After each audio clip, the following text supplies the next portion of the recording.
Hi guys, thank you for choosing the Fox analysis. If you are a returning subscriber, I say thank you for the support that you are giving to this channel. If this is your first time that you are joining the Fox analysis, feel welcome. Now, Moses Kuria has said something with regards to the opposition, and he has named the opposition leaders, and it is like Moses Kuria is advising the people who are allied to the opposition. And as you can see on the screen, ladies and gentlemen, this is Moses Kuria speaking to people like Edwin Sifuna, people like James Torengo, people like Godfrey Ososi, people like Caleb Amisi, and the rest. In this video, ladies and gentlemen, I want us to look at a few things about Moses Kuria's statement towards the opposition against Rigathi Gachagua. So, number one, ladies and gentlemen, is Moses Kuria a hand of help to the opposition in disguise? Or is Moses Kuria trying to play a political card as far as 2027 general election is concerned? In short, is Moses Kuria true to his statement or genuine? Because from the look of the things, to me, this is a crafted message. This is a well-scripted idea that looks like attractive to the opposition against Rigathi Gachagua, and it is also a cryptic message to the opposition. In short, Moses Kuria is trying to trap the opposition, the people like Edwin Sifuna and the rest. Why must I say this? This is because it is like Moses Kuria has been sent on a mission to hunt down on the opposition leaders. And if the opposition leaders are not careful, they may fall into this trap. Why? This is because Moses Kuria's message, if well interpreted, it is a message that is meant and that is said to divide those in the opposition. Clearly tells the opposition that they should be divided, they should not work among us themselves. By Moses Kuria claiming that Rigathi Gachagua is an enemy, this simply means that it is like Moses Kuria has been sent in a mission to scatter the opposition and to ensure that they don't see eye to eye with each other. Number two, ladies and gentlemen, you know politics is always a dirty game, and nothing in politics always happens without a proper reason. In other words, nothing happens out of mere coincidence. We know very well that Moses Kuria was once a CS for President William Ruto, and he left the cabinet. To me, it is still clear that Moses Kuria is still within the government of the Kenya Kwanza. Because from the look of the things, it is like Moses Kuria speaks for the Kenya Kwanza government. And who is the head of the Kenya Kwanza government? He is President William Ruto. So, this simply means that Moses Kuria is trying to campaign for the Kenya Kwanza government in a reverse psychology. In other words, Moses Kuria pretends to be a good Samaritan. He pretends to become the friends of the opposition leaders in disguise.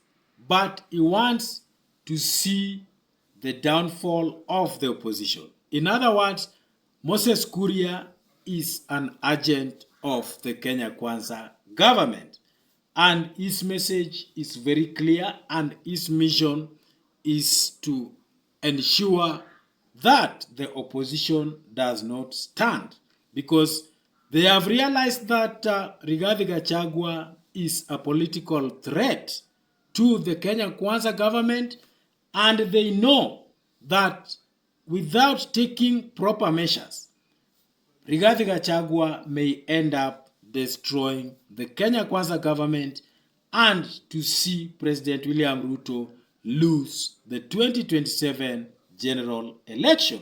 And therefore, to me, Moses Kuria is an agent of Kenya Kwanza government in disguise. He pretends that he is not in the government, but in disguise, he is working for none other than President William Ruto.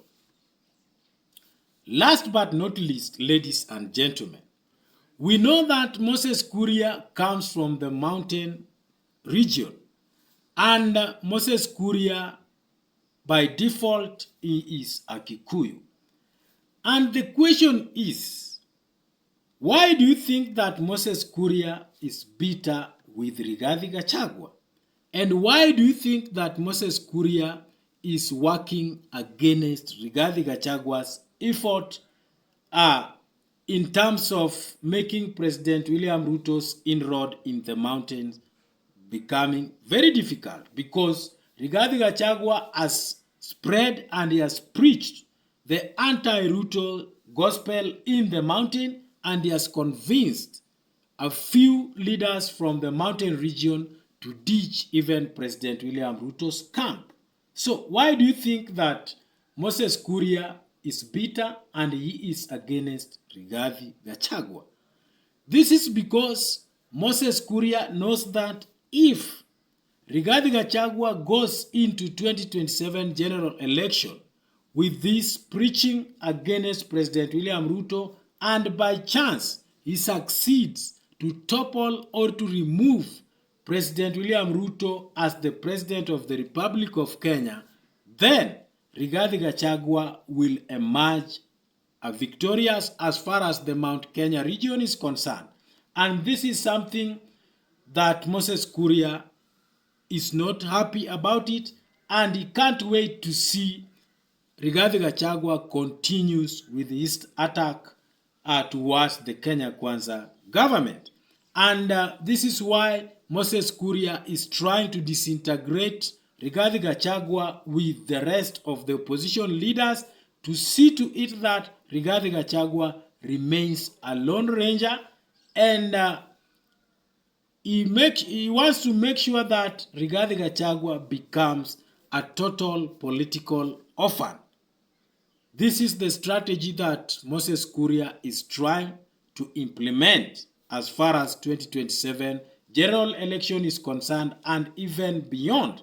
But the question is, will Moses Kuria succeed to dismantle the opposition and to scatter the opposition leaders and to see to it that they are not united? Last but not least, ladies and gentlemen, do you believe that Moses Kuria's mission will work? Because to me, the end game is to see many presidential candidates vying for presidency.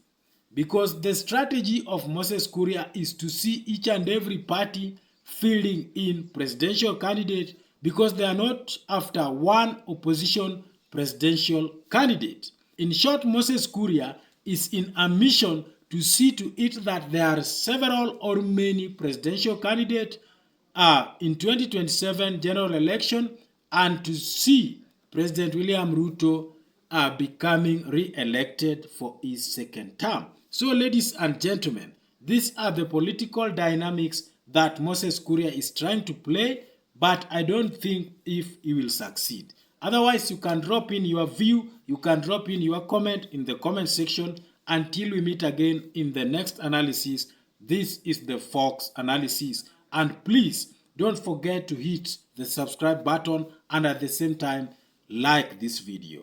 Thank you for watching and for listening.